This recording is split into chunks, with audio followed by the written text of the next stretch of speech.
Hey everybody, it's Luke from A Taste of AZ. On today's podcast, we talk with Chef Tamara Stanger of Cotton and Copper. She's one of the most innovative chefs we know, and she's got a real passion for Arizona cuisine. Let's jump into it.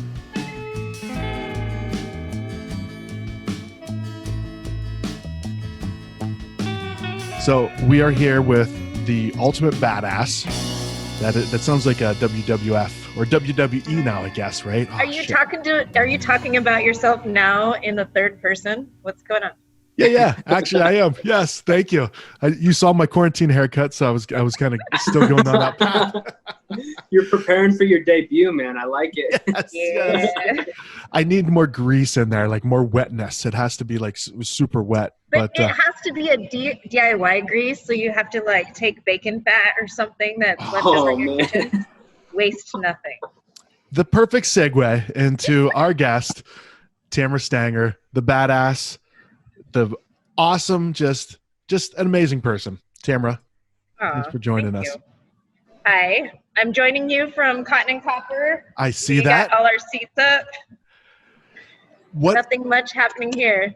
What are you doing there? Like, what do you do? Like, we're actually planning to relaunch some kind of menu. So I'm here writing menus and doing a little prep and, maintaining things. The starter has to be fed. I have some vinegars working, so I have to check on them every day. I have little things to do. Stuff to do. Isn't there a book called like A Million Little Things or something like that? I heard that it was an interesting book. The book of life. Yes, it is. So one thing that really struck me when everything with COVID started happening, I thought about you immediately of like your concept of the approach. I don't even say concept, but just the approach you take to cooking and how this impacts the whole thing.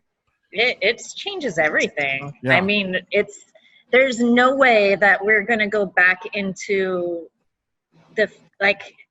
have everything the same as it was. Everything's going to be different. We know that. We know when we reopen, like when we actually reopen the dining room and people can come in here and sit down and enjoy food, things are going to be different. I mean, health department is going to have us act differently. Like the way that we approach tables, menus are going to have to be disposable one-use kind of things or something you can wipe down. I don't know if servers are going to have masks on.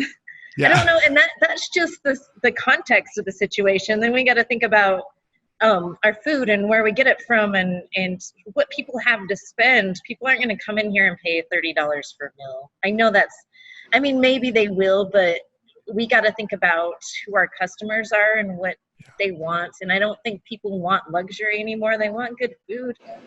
Right now, what are you craving the most? I know for me, it's like definitely tacos.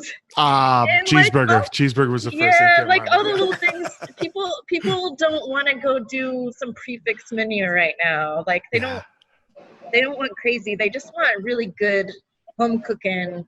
People are sick and tired of cooking for themselves right now. Oh yeah, yes. So we're kind of like rethinking the menu when we finally reopen a full concept. It's going to be a little bit different. I mean, we already had the low waste style menu where we use everything and, work with our farmers really closely. But I mean, I'm going to change it up just a little bit more, make it a little bit more approachable and maybe a little cheaper if possible, and try to support and feed the community. Well, it's sometimes that compromise you have to make, right? The compromise of like, it's what I really want to do, but if I really want to do that, I really got to do this type. When it comes down to it, fresh farm goods are still expensive, and certain types of proteins still expensive, but maybe I just hold off from the really crazy stuff. Sure. Yeah, no, Tammy, God damn it. No, not the crazy like forage stuff. I'm still foraging, but I don't know. Just I got to think about how to make it more cost effective and just provide good food to people. I mean, onions and potatoes. That's the future. Yes. I'm curious what you've been eating. Oh, you don't want to know. No? Yes, we do. We absolutely want to know, especially now. Yeah. I hate cooking for myself. I mean, I'm the type of person, if I have leftovers in the fridge, I don't even reheat them. I just eat it cold. I really hate cooking for myself.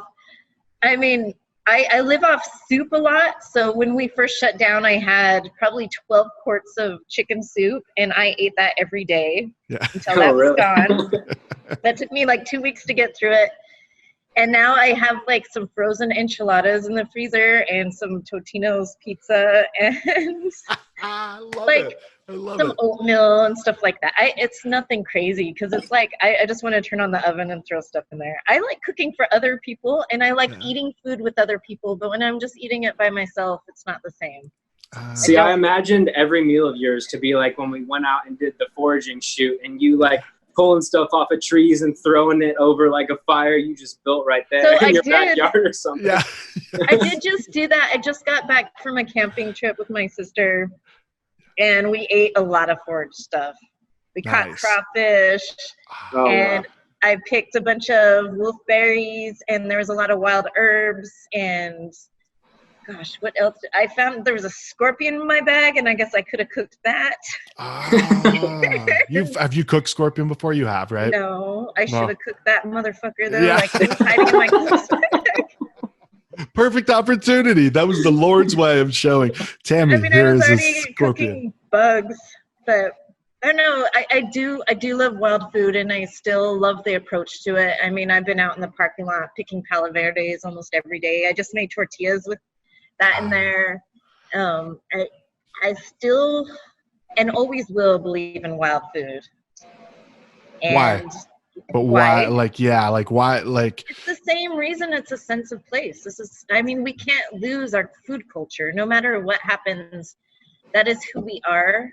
That's what makes us part of Arizona. That's something that it speaks to you. I mean, why go out and buy? Like, why are we drinking our crazy beers? Yeah, because we love them. I mean, we do love them, and it's also pride in something produced in Arizona. Yeah. Yep. And pride is a big thing. And also, we grow things here that don't grow anywhere else, and it's exciting. There's a bit of like, I don't know, when I find a new ingredient I've never used before, it's really fun to figure out what to do with it. The first part is just figuring out that it's edible. That's pretty exciting. And then once I know I can eat it, it's like, how am I going to use this? And how can I make this food that I want to eat and also share with other people? How can I preserve this? How can I teach other people how to gather this and use it? And I don't know everything there is. I'm like newbie to a lot of different things. But it's exciting to do it. I've been trying to do more live videos with people when I'm foraging so people can follow along and learn how to use simple stuff. Yeah. You know, things you can just add straight into your food and you don't have to do a lot of work. It's not 27 steps of preparation. It's just like, you know, just simple stuff. Because I think that's a big part too. People have more time on their hands. More people they need some fresh air. They need sunlight. So it's a simple thing people can do in their own neighborhoods. They don't have to travel really far to find these ingredients. You're gonna cause a mass like robbery spree or like a reported trespassing spree. No, because I always tell people in every video you need permission. Like if it's somebody else's, I guarantee if you go up to a neighbor's house and you knock on their door, and they aren't super annoyed by you for knocking on their door, they're gonna let you pick the fruit in their yard. Sure. I mean, most people don't use all the citrus that grows on their trees. And how can you? Like, if you have one citrus tree, how do you use all that fruit? Oh yeah. Unless the funny thing is I was walking around my neighborhood recently and seeing all these different things that I learned about from when we went out with you and Brett. You know, like a brittle bush. I walk by that and I'm, you know, saying to my girlfriend, "Oh, that's a brittle bush," trying to brag and sound all cool. But I just learned about it like a month and a half ago. But that is cool. That is cool. Yeah, exactly. Though. Like, you know what it is. You know, like maybe some uses for it. It's just exciting to know there's food growing. Yeah, absolutely. Yeah. And it seems like right now is like everything is growing. I see new plants that I've never recognized, and I've lived here since I was like 3 years old. It's weird now that I'm digging into it more and more, the local indigenous and wild foods, and having people like you and Brett, and we talked with Mark Ryan earlier, discuss all of it and how to use it, it's pretty eye-opening at how much there actually is available. It changes everything. I know I can't drive down the road without looking everywhere like, what is that tree over there? Or it does change perception, and it makes things a little bit more exciting. It's kind of like playing a video game and realizing, you know, there's these things that you can go find, and it will bring up like your intelligence and stamina and all that stuff. So you're trying to find these items. That's kind of how I feel when I'm foraging. It's like playing a video game. That energy, like it builds your energy. And yeah. But it's just so exciting when you actually find something and you didn't realize it was growing in an area, or you didn't even realize it existed at all. Mm-hmm. That's pretty damn exciting. And then figuring out ways to use it, that's fun too. And feeding people, that's what I miss the most. You mean like seeing my fat face devour like 3 plates of food? Just yeah, and I miss it too. You need to feed somebody right now. I know. Yes, we should do that. Luke. That's another content idea. We're gonna just have Tammy mail us some food, like express mail, and she's just gonna watch us eat. That's it, like the whole time. There's these feeds in, I think it's like Japan or something, where people pay a lot of money just to watch people, like it's usually young girls, but just eat and stuff their faces for. I mean, you don't fit the young girl category, but you know, I fit some categories. I check some boxes. I don't know what, but somebody out there that needs to watch you eat a bunch of food. Exactly. Yes. And we will find that person. Yes, I would impress some people. Trust me. So Tammy, I know we talked before, and you know, you grew up in Utah, right?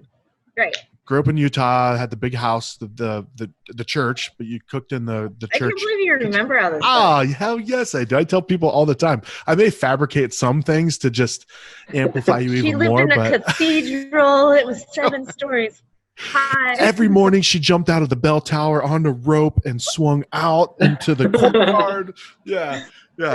No, but we've talked about that, but where does the drive to like keep it like Arizona local, like true local, like defining Arizona cuisine? Well, I mean, I can't find California wild herbs in the Arizona or stuff that grows wild in Montana. I'm not going to find in the desert. So, I mean, it's a place where I'm at, but I truly love this state. I truly love it. I truly love even the heat. I do. I work so much harder when it's hot. I don't know. I really love it here. And again, it comes down to sense of place. I mean, this is where we are. This is where we put our feet. We should grow. I mean, we should eat the food that grows in the soil that surrounds us. It's important. It is grounding. No, it's like a sense of spirituality, I guess, eating the food that grows around you. And also with all this nonsense going on, if people knew about local farms a little bit, if they were already connected to these local farms, there would be no food shortage. There is no food shortage in our local farms. These farmers have so much extra produce, and they will tell you how to use it. People just don't know that, and I think that's a change too, is just understanding what grows around you. I mean, as a chef, I think I need to make a commitment to say, you know what, I'm not going to serve anybody food that is grown so far away. Like, it needs to be grown here. It makes it really difficult. Yeah. I mean, and to make food cheap for my customers, I don't know that I can 100% do that yet, but it's something I've already been about. Like, it's already meant something to me, and I want to provide for people, but I also want them to know, to really understand where this food comes from and give them the resources to find it themselves. I mean, to stop going to these grocery stores. We're talking about safety right now. You don't want to go into this closed room with all these other people. You can go out to, stay outdoors and go get food from our local farmers. I don't know. There's so much involved, but it's like a web of complexities. But Arizona's exciting. I mean, we live in the Sonoran Desert. I don't even know how many edible foods grow in this desert, but it's a lot. Yeah. It's more than anywhere else. So that has to be a lot. Yeah. And I don't know the numbers or the specifics, but you can probably survive if you eat a lot of cactus, like cactus pads. You could probably survive off food in the desert, but you'd have to be like a hunter-gatherer and spend 100% of your time gathering food and sleeping. Just surviving. Nothing else. It's pure survival mode. Luckily we have agriculture, and agriculture here is so fucking awesome. Stuff grows all over the place with really little effort. And I love the idea. I've been trying to push the idea of waterless farming, not necessarily waterless, but low water. A lot of our indigenous foods didn't use much water to grow food. Yeah. And understanding that if we have a dramatic water shortage, which Arizona always has, we need to conserve our resources and start growing more of these foods. And maybe, on my part is creating more recipes for people to use these foods, like with corn and beans and different kinds of wheat and cactus and different things that grow here, like sharing that with people and forcing it to become a staple. Because once that's like a staple food, or people, that's what they want. Like in New Mexico, it's like green chilies, right? Oh yeah. Arizona needs that like crazy staple food that grows really well here with very little resources, and just get people attached to that. Yeah. That's probably the best thing that could ever happen to us. What do you think that food is? It's probably the beans, honestly. It's probably beans. And it comes down to, how do we prepare this and like really just hook people into it? I use beans in a lot of things that I cook, but I don't think I found the one thing yet that is just drives people crazy and they have to have it. I'll figure it out. What are the varieties of beans that grow here? Well, there's all kinds of varieties, but we have the Tepary beans are as old as people are here in Arizona, and we have different varieties.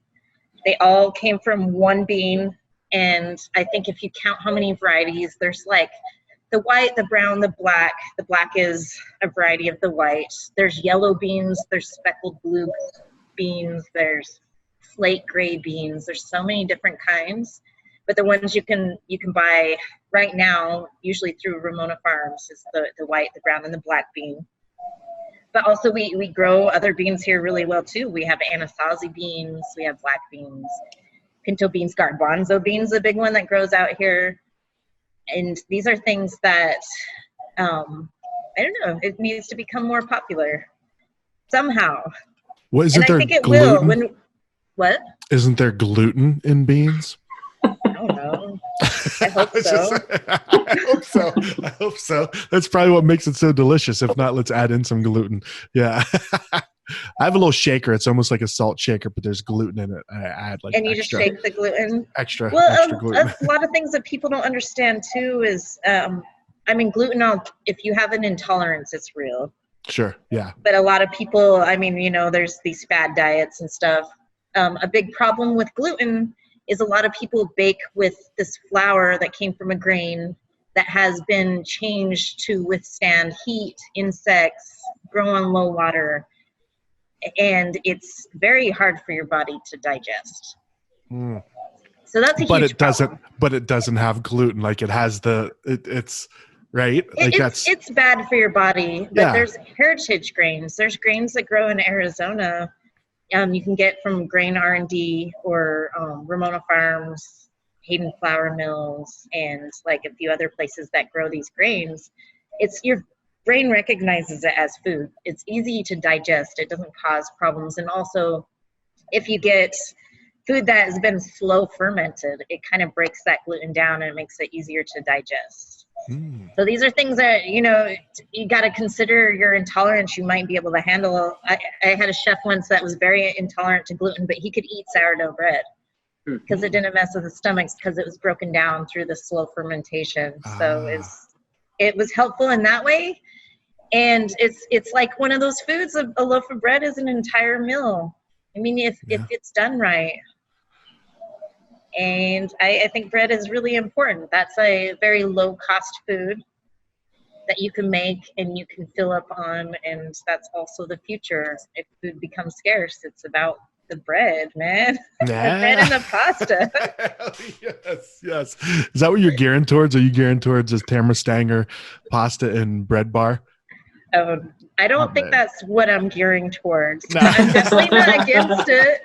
But also there's other things that make people sick and they don't understand, and that's like all the sugars. There's a lot of sugars added to stuff, and that makes people sick. And it's like, it comes down to like drinks. People think it's the alcohol giving people crazy hangovers, but half the time it's all the crazy sugar in these cocktails, or, sugar added into pastas. There's a ton of sugar in ketchup.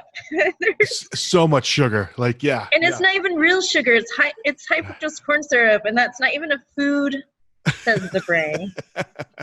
And so, I mean, there's all these things. It's just about getting down to real food, whole foods, things that haven't been processed, things your body can digest, things that create high energy. That's important, and that's something I believe in anyway. And I serve people. I try not to serve processed food. Yeah.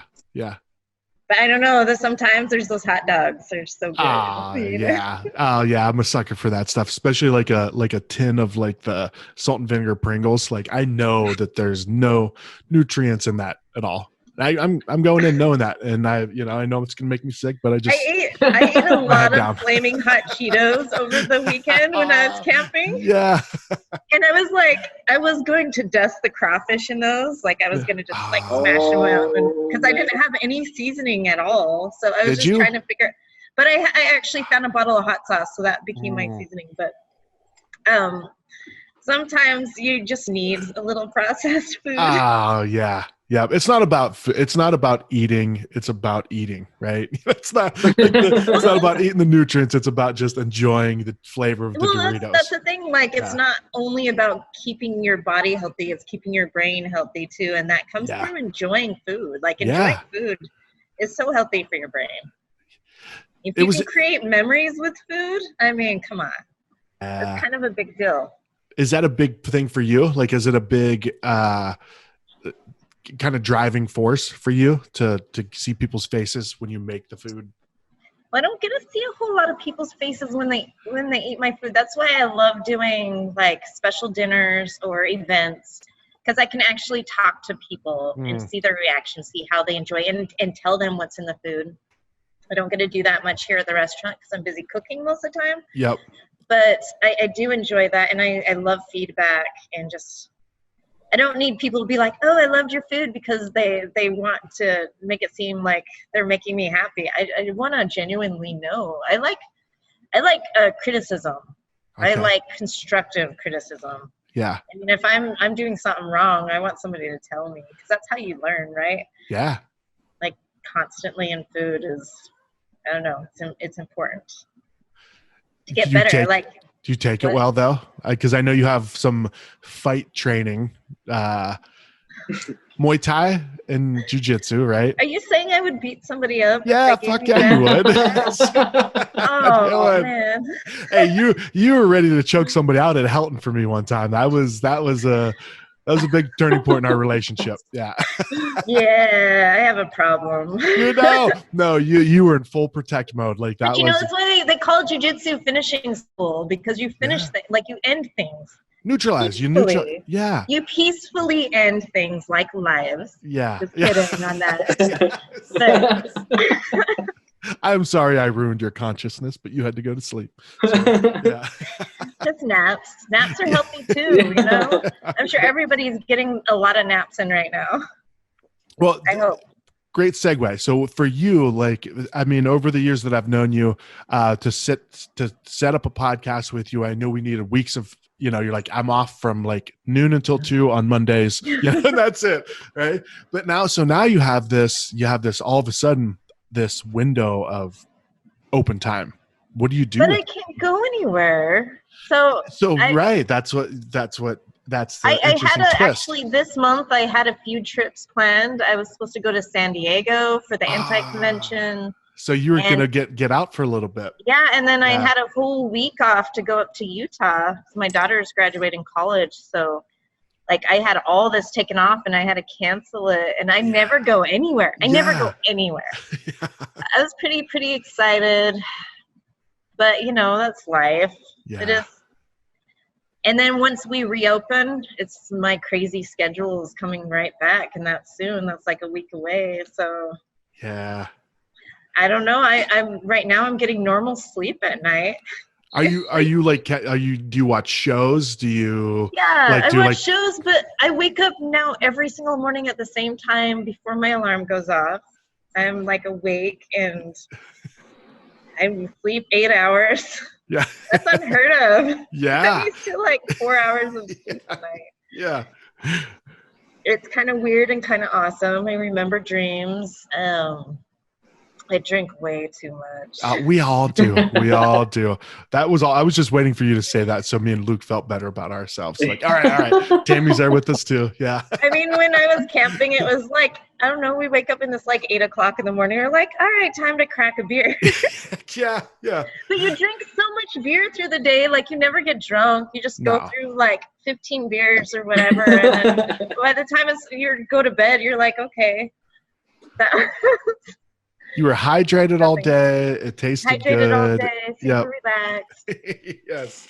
Well, so I did see recently. So your daughter graduated from BYU. She's at BYU. BYU. When we went and filmed for the video series that we're going to have coming out with you and Brett, that was really cool to see her following in your footsteps in the sense of like the focus on nature. Right. And just that pure heart. Better. Yeah. She's so much better than me. Like she really is. She takes forestry and she can identify almost any plant. Like she's pretty smart. And you learn from her. She just doesn't know how to cook it, so I kind of tell her how to cook it. Yeah. Yes. Yeah. But I mean, she had to kill a rabbit with her bare hands and like skin it and eat it at camp. Like that's part of the training. Holy shit! For training for what? She's a little more badass than I am. Dude, that's like Kill Bill's like assassination school or something. Training for the Green Berets. Yeah. Like 2 weeks ago, she sent me a picture of her crawling down a hole where there was a bear, so she could tranquilize the bear by hand, so they could take vitals. And there's just this giant bear head staring at her. They don't actually sleep when they're hibernating; they're just really, really relaxed. Yeah. And just like they're stoned the whole time. Crazy. I would never, ever dare to crawl down a bear hole. No. Ever. So why do you think? Because you have how many kids do you have? I have 2 kids. 2 kids. So is your other kid son, right? Yeah, my son. Is he an adventurer as well? The same way? No, he loves video games a lot more than nature. Okay. I try to get him out, but no. It's like, he's really smart though, and that's the field that he's probably going to go into, and that's okay. Yeah, that's good. He can do some cool stuff. So I encourage that too. I never want to like force a career on somebody because that's the worst thing you can possibly. That's when you're like, you're going to be a doctor, and the kid's like, no, I'm going to be a dishwasher. Yeah. Damn it. And I'm like, as long as you don't grow up to be, not that there's anything wrong with it, but you have some kind of idea and just follow it. I'm totally cool with that. Our neighbors, the way she says it's perfect. She's like, I don't care what you do, just don't be an asshole. Like you can do 100%. That's number one rule. That's the number one rule. Just don't be a dick. Yeah, exactly. There's plenty out there. There are plenty out there. They've got that covered, Yeah. Exactly. Especially right now, it's kind of weird. You go out and people treat each other like they're subhuman. Mm. And they're so scared. People are so scared, and they see another human being and they don't know them. And it's just really weird to see how people connect right now and how they're treating each other. I know you're a thinker. I know you're a deep thinker. So I wanted to hear your thoughts of like, where do you see this? And I won't hold you to it. We're not going to record this and say this is an official statement from Tamara Stanger. But where do you think this is going to take us? As far as humankind and how they treat each other? Yeah, hell yeah. Well, just the human interaction, right? Because I think what's going to happen is when our economy goes back to normal again and people start working again, they're going to forget about it. Go back to their normal asshole selves. And we'll be waging war against somebody because we're already on the brink of it in so many places. And it's, I don't know. I have faith in humanity just because I know so many amazing people. Yeah. And that gives me faith. But you got to keep your circle small, and you got to protect people you care about, because there's all these people out there that don't give a shit about you or what you believe in, and they're there to just shit on everything you do. So you got to keep your community small, and that's why I like small restaurants. Yeah. You know, I keep it small and take care of people, and that's all that matters. You know, you don't need to rule the entire world, but you can rule your little world, and hopefully people understand when we're able to open again and we can start serving again. Maybe human touch is so much more important because everybody misses hugs and being around each other. Holy shit, do I miss going to bars. I mean, I drive home at night and I pass all the places I used to like to go, and I'm just like, oh my gosh, what I would give right now to go sit on a chair and drink a beer and hear the white noise in the background, you know? Yeah. It's something I just miss that, and just being around people and not necessarily even talking to them. There's something comforting about that. We are not meant to be hermits. No. And be closed up like this. I like it a little bit, but I don't like it more than I do like it, if you know what I mean. Yeah. I mean, we're all trying to do our part because we care about, you know, the people that have comprised, they have immune systems and they might really be damaged by this. You know, we don't want to see people die because we're being stupid and just going out there and not caring about regulations. But at the same time, it's like, oh, if they like, did it really mean anything if we just go and reopen and just forget about everything and just throw it all out there? We get so much information left and right constantly every day. We don't even know what's real and not real. I have people sending me videos constantly, and they're like, if you drink like a certain kind of drink, like you're immune to everything, or if you follow these 3 rules, you won't get sick, and all this bullshit. And it's like your body needs to get sick a little bit. Yeah. I mean, you have to build up immunity to things. Just stop eating dumb shit like raw bats and octopus. Let's just start with raw bats. We'll work our way backward from there, right? We'll reverse. Let's start with that's funny though too, because you get like, when I don't know, you get it all the time, but more so now than ever, you get like people that have no business talking about what they're talking about, right? It's like, oh yeah, you're the guy I worked with at the shipping company. You were the guy that swept out the truck trailers, and now all of a sudden you're a goddamn biochemist. Like, what are you talking about, dude? You know, 1988 case file. Just inject hand sanitizer between your toes, and by the time it reaches your heart, it'll all be dispersed in your blood veins, and you'll be fine. You're clear. It won't harm you. Yes. I don't know what's right and what's not right, but God damn it, like, humanity needs to step up and start treating people better and looking out for one another better.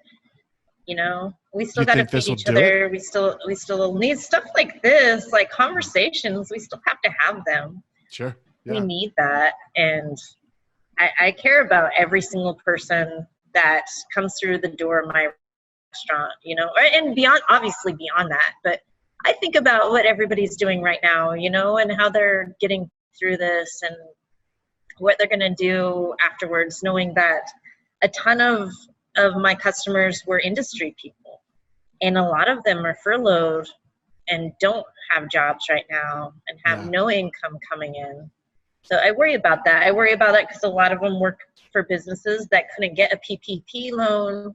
Like these government loans, they couldn't get it because they were working through big banks and they're suffering. And I think about all that stuff. And I hope that we just stop caring about dumb shit and just come together and care about other shit. Like sharing drinks together, that's cool. I mean, that's good stuff, right? I don't know. I'm just like going on a tangent right now.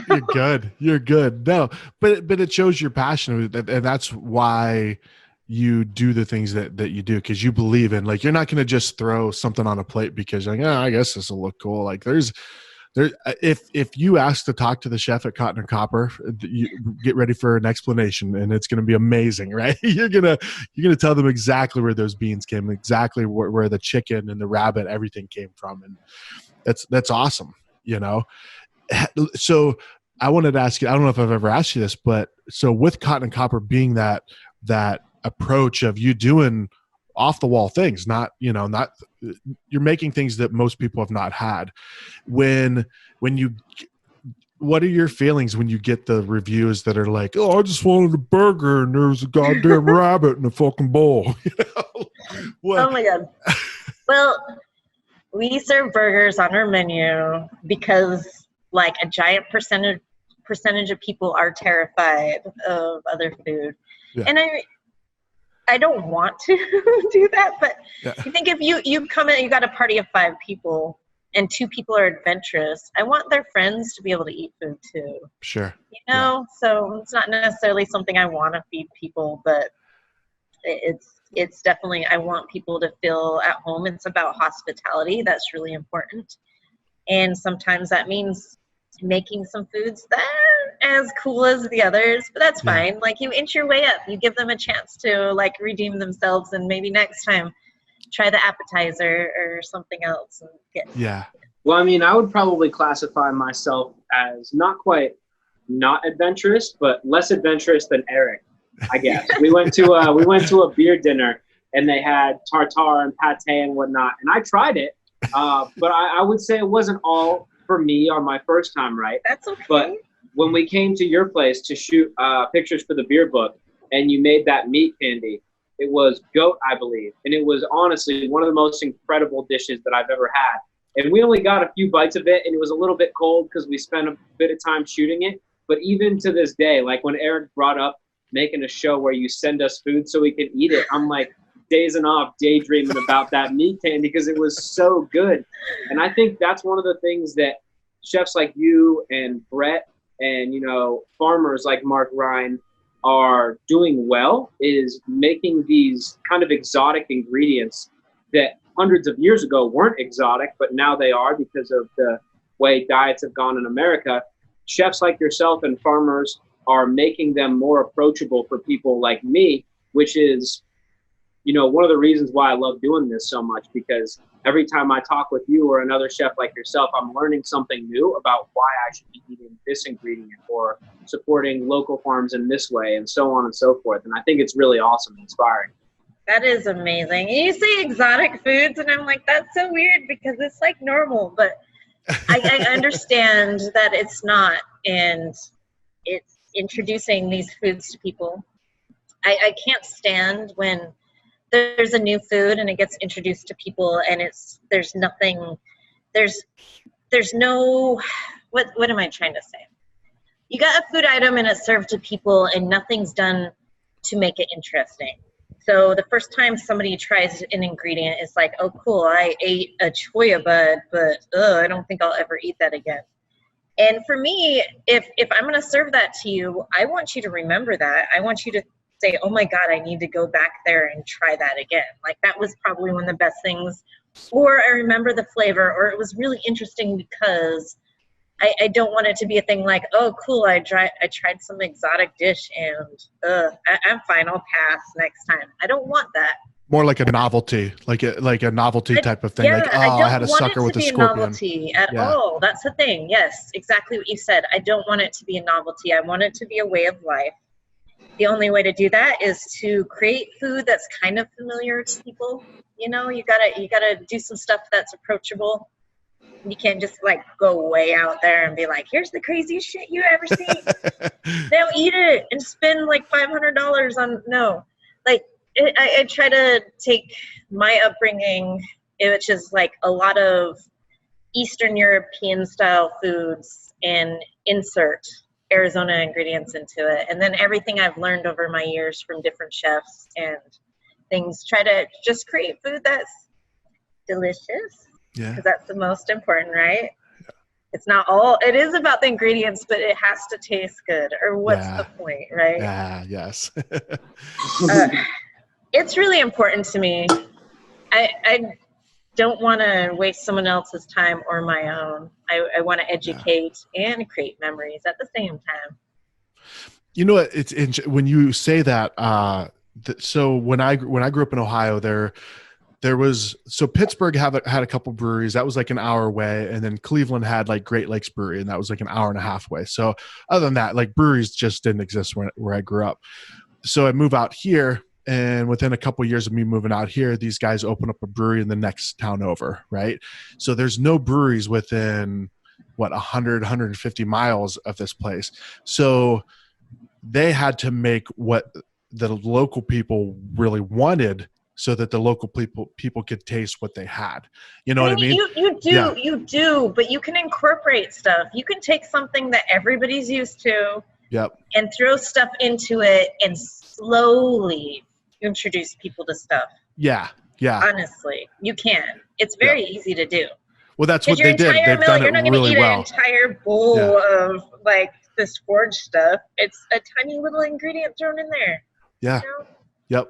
Yep. It's not hard to teach people about foods and keep it with stuff that they're comfortable with. So let me ask you this too, because really I would say your chef career began in beer, right? Like you weren't really, you weren't a chef before Helio Basin. So pastry chef, yes. Okay. But not like not chef. Yeah. So how does that influence how did that influence you? Like being able to have that unique ingredient at your disposal? It actually helps really strengthen my palate in a crazy way. Like tasting for off flavors or just tasting all the flavors and everything, like learning how to properly taste beer really, really strengthened my palate where I can understand flavors on so many different levels. I think it's really important. I learned a lot from those guys, honestly. When it came to pairing, I was always infatuated with beer pairing. I mean, I've been drinking craft beer, 20 years now or something crazy. Like, I've always really enjoyed it. You're only 27, Tammy. What do you mean 20 years? Like, since you were 7? Yeah, when I was 7. I mean, isn't that when you start? I don't know. Why so late? Yeah. I know I waited so long. It was supposed to be in my baby bottle, but my mama was like, no, you're getting milk.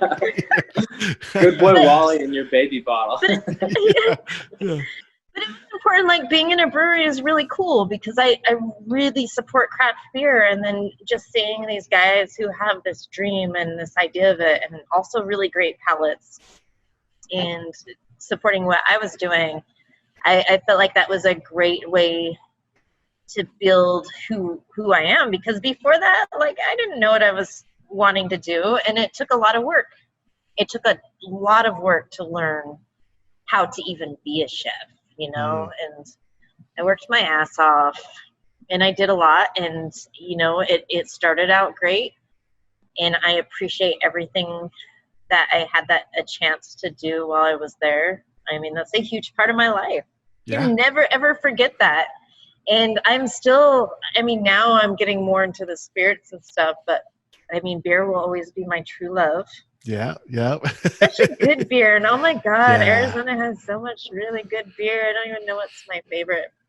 But I appreciate that because it really taught me a lot about food. I mean, just understanding beer and flavors taught me a lot about food.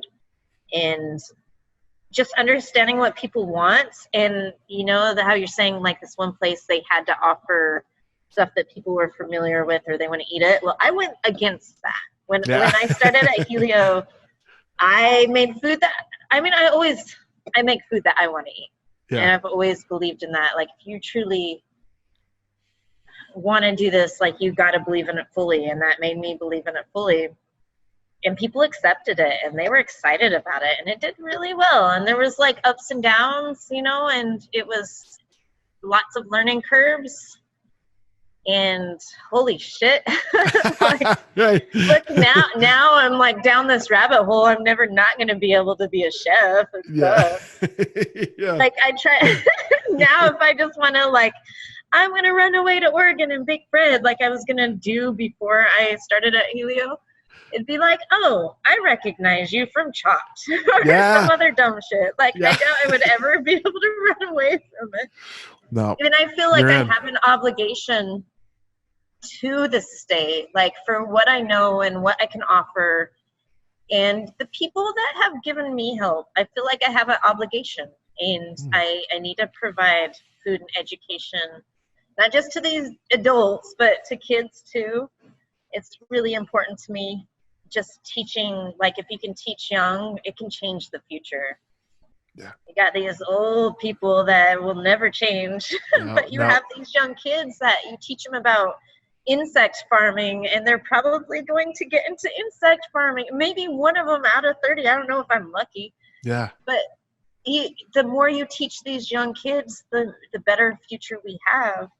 And it's teaching them to be open-minded and understand the why. It's not just do it. Like, here's why. Like, you have to really, really teach them so many different things. Like, I could spend hours just talking about one ingredient with people in general, but with kids, I mean, when we're done talking, they want to put their entire life into it.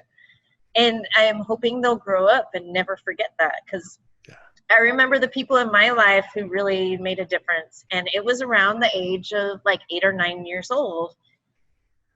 And they're things that I never really cared about until I became an adult, and I was like, there was something behind that meant something. And now it means a lot to me. I mean, the idea of foraging, that's something ingrained in me really, really young. I was lucky my mom, I mean, she's the one who got me started on it. She foraged for half the ingredients in our food all the time. Yeah. All the time.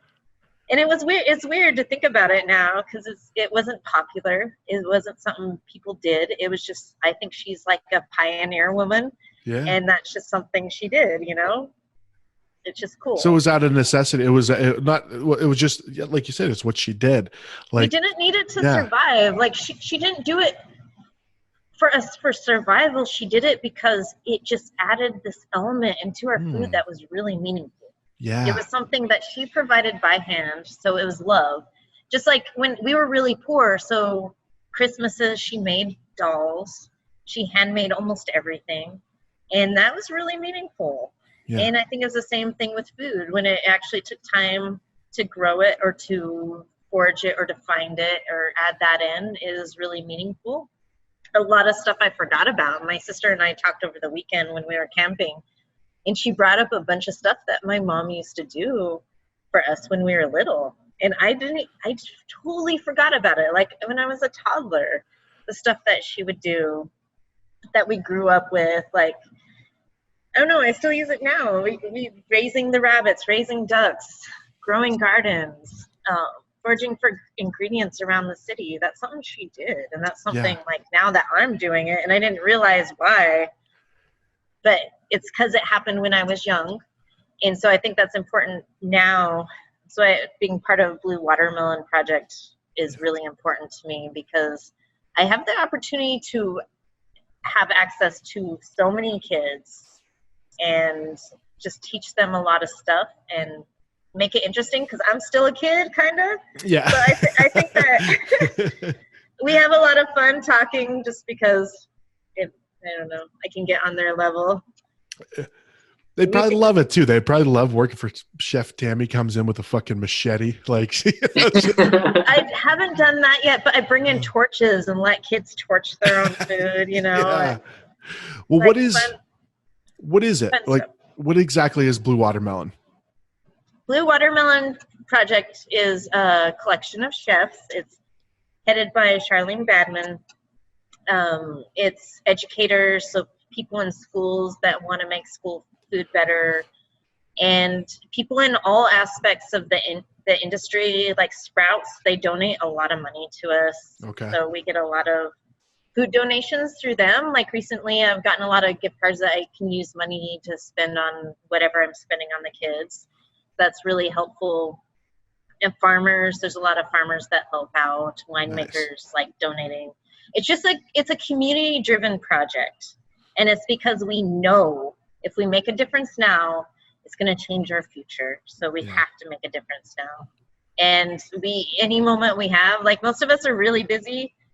Most of us like that run restaurants don't have a lot of time to do this kind of stuff, but we plug in whenever we can.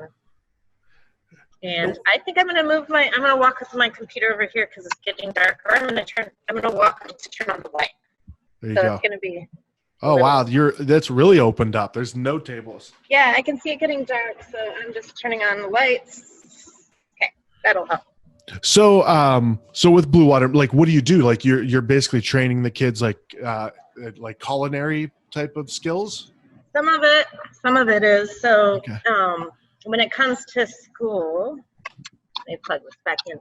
It's not just cooking at all. Like, you got to think it's math. So that they have one class where they learn how to fertilize. Oh my God, that made me shiny. I might move down to the end of the bar instead. But teaching how to fertilize trees by using math. So they know what to do every day. Using English so you can find descriptive words on food. So you're not just saying, oh, that's good, or that's bad, or that's disgusting, that's delicious. Actually understanding how to describe food. Using English, using science, obvious for a lot of reasons, social studies for a lot of reasons, and just every aspect of school you can find in food. So it's cool to use all these things. History obviously is a big thing too. Sorry, I got to grab beers and bring them to the end of the bar with me. Heck yeah. I like how you said beers, like not a beer. I have this cool wilderness beer. There's some light. Okay. This cool wilderness beer that T-Fal brought me. Together. And so this is a collaboration brewed to support hospitality professionals. Super cool. Yep. That was the other half, I think, in New York created that. Yep. Yeah. Super cool. You gotta let us know how it is. Yeah. I'm drinking that next. A little jealous. Yeah. Yeah. After I'm done with the stay home Wally, which is taking me a little minute. Yeah. That's a triple IPA, I think, right? My favorite. Yeah. Their triple IPAs are the best. Like, Red House is doing good. Yeah. They're doing good. They're doing it right. They're supporting all of our alcoholism right now. Yep. Really good beer. It seems like the beer industry is reacting pretty well. Like it seemed to have like kind of buttoned down the hatches. I don't know, is that the term, right? But like they seem to it's a term now. Yeah. Is that what it is, Luke? You know the real saying. I don't know, but I like it. Yeah. I like it too. So community. The beer community is so huge. They care about so many things, and they donate a lot, and they work hard, and they've figured out how to make it work. Luckily, we don't have any kind of prohibition. We get to serve this stuff, and it's crazy, like, right? It's become more accessible, which is wonderful. I'm just hoping it stays like that after all this, where I can still just go on a website or something and have beer delivered. Yeah, it's gonna, like, for us when we reopen and do to-go stuff and doing to-go cocktails, I don't know how the state's going to be like, you need to stop that now. We're back in order. You can no longer. And when would they say it? Yeah. I don't think it's going to end. I think that's the new normal. I think now that we can serve cocktails to go, I think forever we're going to be able to sell cocktails to go. I think after this point, especially when we reopen and say we have half the tables because we have to make sure they're distanced, and half the bar stools, I think people are still going to be eating and drinking at home. So I think it's going to be a really long time. I think this is the new normal, having to-go cocktails. And it's not bad. Like, being able to sell whole bottles of bourbon and stuff that only we can get is pretty damn cool, too. And I think that's going to stick around. We're like our own little liquor store. Yeah. Well, I did, like, now I'm a full 100% supportive, but then I'm like, where's the line? Because I saw someone that had like plastic cups with just like saran wrap over the top. Oh, yeah. And I don't think it's not like an Applebee's like you would think. It was something, I feel like it was like a local spot. Like it was, I was like, well, that's. So it's hard to find glass jars or glass bottles and all that stuff. And expensive. So hopefully, to make it work, people start recycling that, Yeah. kind of like with growlers. You don't just throw out a growler, like maybe the growlers, but like there's some kind of way to recycle, sanitize, and reuse. So we're not just using a glass bottle and throwing it away, because that's a thing too. People using deli containers, I kind of understand that, but the plastic wrap on the top, kind of weird. Yeah, it was interesting. I'm going to see if I can find that picture and I'll show you. How was the cocktail though? I don't know. I didn't. Oh, it wasn't yours? Okay. No, I wish I would have. Like, I'm going to start serving my cocktails at parties like on a tray. Be like, here's my thing. I'm flexing. I got my saran wrap cocktail. Bars over here. Yeah. So, Tammy, before we wrap this up, coming out of this, what is your ideal trajectory? Like, where do you want to go with what you do? I always want to grow. I always want to move forward. This is a huge step backwards, but in a way it's different, because I think by being closed, it gives us a huge advantage. And that's not just me, everybody in the restaurant industry. It gives us a huge advantage to make changes, because to make dramatic changes while businesses are functioning is almost impossible. Yeah. It's like, it's not just twisting arms. Like, people don't like change, especially when there's money to be made and things like that. It's really hard to create change. And if you know anything about restaurants, there's a huge disparity when it comes to front and back end of house employees. There's people that make tipped wages, and you have people that make hourly wages, and it's very dramatically different. You have some people that work in the kitchen for almost minimum wage, if not minimum wage, and have to work double jobs. And they're super talented, and they work really hard because they someday have a goal to be a chef, or they just love food so much. And that's a huge difference. And I want to see a change in that. I don't know what it's going to take. I don't know what differences have to be made in restaurants in general, but I think it's a really big deal. I think we care about our employees. We want everybody to be taken care of. So something that, we're trying to think of how we can make a change right now as everything's shut down, and maybe start a spark of other changes. I don't know. I don't even know if it's possible, but if there's any time that we can, it's now. And it's a huge deal, because, restaurants don't exist without our cooks. Yeah. That's the most important part. The cooks, our dishwashers, our prep cooks. And we have our servers, and they're all amazing. Our bartenders are amazing, But every employee is, and it kind of sucks that it's so cut off. And, I know that this whole tipping thing's cool, but I think we all need to rethink strategies of businesses and come out of this giant mess in a better way than we started. Make things a little bit fair. Living wages, it's important. It's so important. And these people are cooking your food, so we want them to have some kind of living wage. So I want that to be a difference for me. I'm trying to do what I can to make some kind of good difference in the world, but for now, I'm just baking pies and stuff. You're making a huge difference with your pies. Trust me on that one. Yeah. Yes. Yeah. Save the world one pie at a time. One pie at a time. Yes. You need to get a shirt one pie at a time. That's going to happen. I already have like a whole series of shirts based on you. I still haven't given up on the idea of you with the machete. The machete one. We need a new one. That one's so old. We need a new machete one. Okay. We can get an updated picture. I'm chopping. I got to chop something in half. There you go. Like action shot.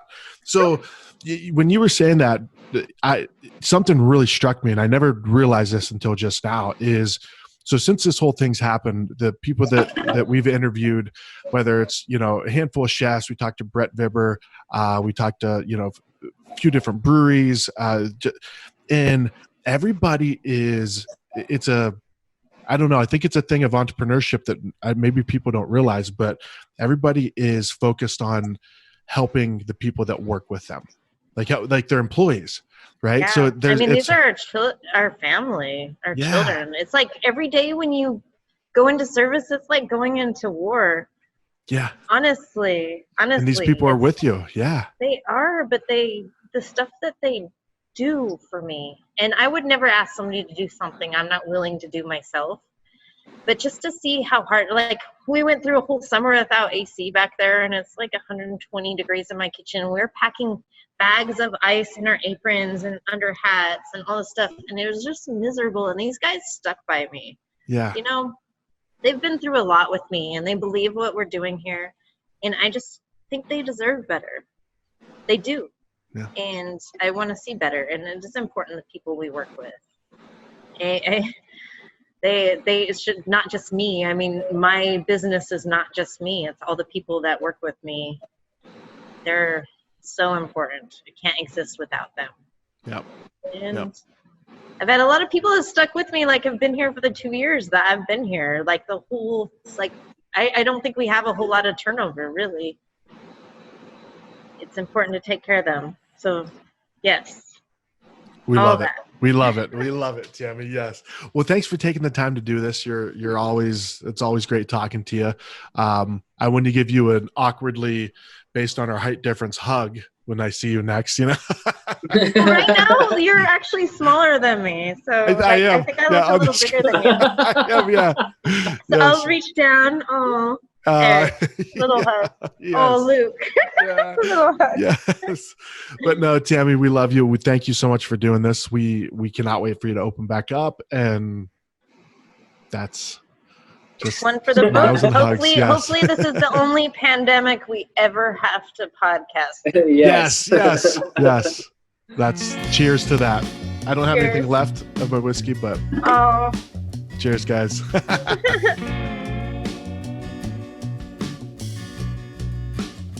Well, guys, we hope you enjoyed this episode as much as we did. Make sure to follow Chef Tamara and her restaurant Cotton and Copper on social media, as well as follow A Taste of AZ.